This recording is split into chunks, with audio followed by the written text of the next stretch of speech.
The Tall Knight situation is such a dividing topic that a lot of people are skeptical about. For those of you that don't know who Tall Knight is, he's essentially a TikTok influencer that would post mental health positive videos and informational videos about his own struggles with depression and the topic of suicidal thoughts. He was seen as a very positive, very welcomed force on the TikTok scene and beloved by a lot of people. However, he's effectively divided the entire internet with his new drama that came out semi-recently, and we're going to talk about whether or not he's guilty. So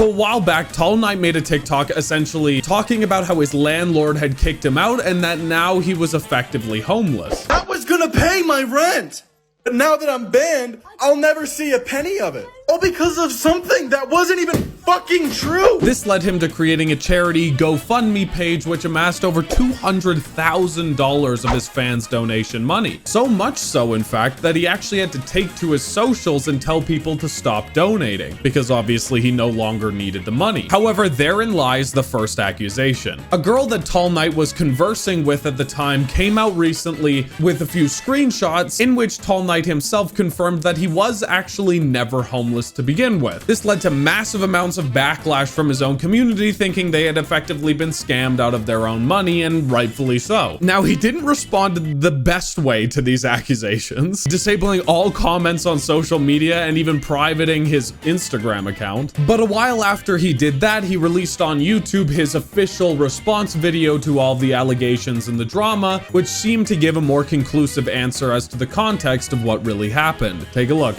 I went downstairs. You know how TikTok works, or some people do. When a video is blowing up, it is getting like thousands of likes a second. Like, that's how videos blow up on TikTok. So the money that was being donated to me, that number was rising so fast. It was literally going from 14,000 to 15,000 to 16,000, like that. And I will admit, I for a moment had to sit and consider. I could have just sat there. I could have just let that number keep rising. No one would have known, no one would have been any the wiser, and I could have just let that go and go and go. And eventually, who knows, maybe get myself $100,000 if I let it run for another hour. I knew damn well if I didn't do anything, if I didn't make another video, I would keep getting thousands and thousands of dollars a second. But I knew that 14,000 was enough, and the donations kept coming. So then I had to go into my Cash App and switch it so that donations wouldn't automatically be accepted, so that people couldn't just send me money and it would go straight into my account. I went so far as to turn donations off so that any money sent to me, I would have to accept it manually. Otherwise, if I didn't touch it, it would be sent back to the donor. And that is what I did. And here are the email receipts to prove that. These are all of the hundreds of thousands of dollars that I could have taken, but I didn't. And I sent it all back to the donors because I knew I had enough. I didn't need to do that. I did not need to do that. I could have, if I was scamming people, I would have taken as much money as I could have and left. But I didn't. So if you like him, you'll probably believe him, and if you don't like him, you probably won't, since there's no way to 100% confirm or deny anything that's really been said about this situation. Right beforehand, you f***ing said, sir. Sir? Okay. Motherfucker. So as if this wasn't bad enough, Tall Knight himself admitted to being transphobic. He found a small music artist's song on social media and decided to leave it a hate comment, even calling this hate comment intentionally hateful. He used their wrong pronouns. He's a transphobe. And this, I will humbly admit, there is some truth to. Okay. I don't mean it in that way. I don't mean I am a transphobe. I mean, this accusation was not foundationless.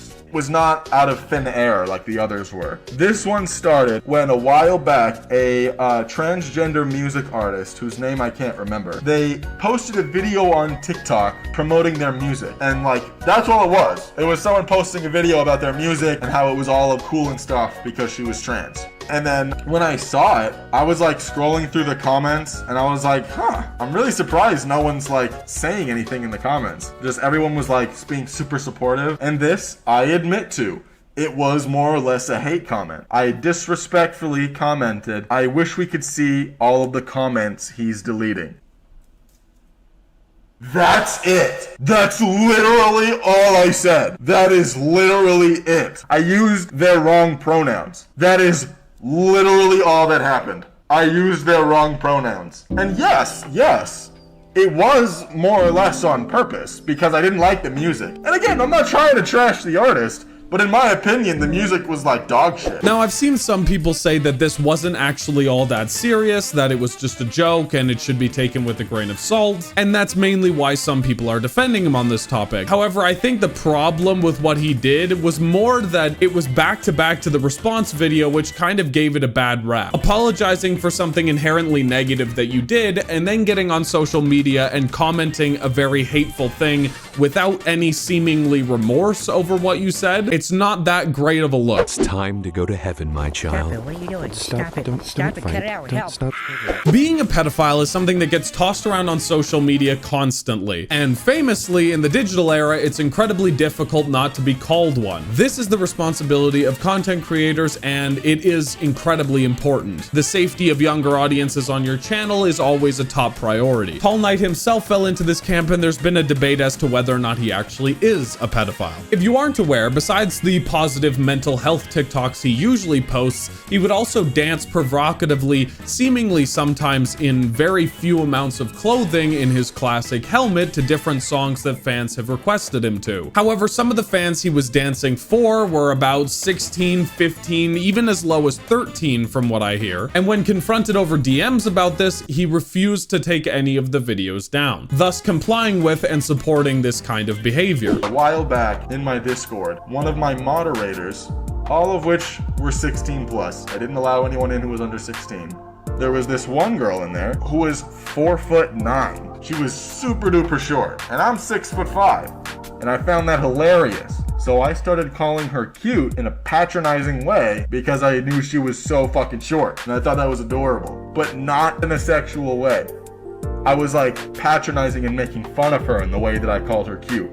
But then shortly after that, me and my girlfriend weren't in a good spot, so me and her decided to split. And then after we split, everyone in the Discord was like, he broke up with Kate? We're all Kate's best friend. How could he do that to her?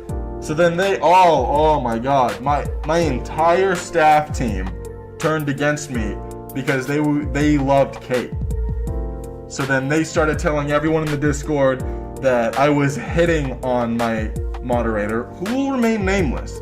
All of my staff will all be anonymous. Now, it's debatable whether or not you would call him a pedophile, but at the very, very least, this is incredibly inappropriate. In summary to the situation, despite his defense, I think that he is guilty. What his punishment should be is not for me to say, but as I've said, please try to treat these human beings with respect, even if you now hate him. And Tall Knight, if you're watching this, I hope I properly represented your side of the story as well as illustrated a more calm and neutral tone to this entire drama. And to you, viewer, thank you so much for watching this video. I really do appreciate it. Let me know if you did enjoy by either liking or subscribing. It really helps me out. You don't have to, but I would appreciate it. Anyways, thank you everybody so much. I'll see you in the next one. Night night.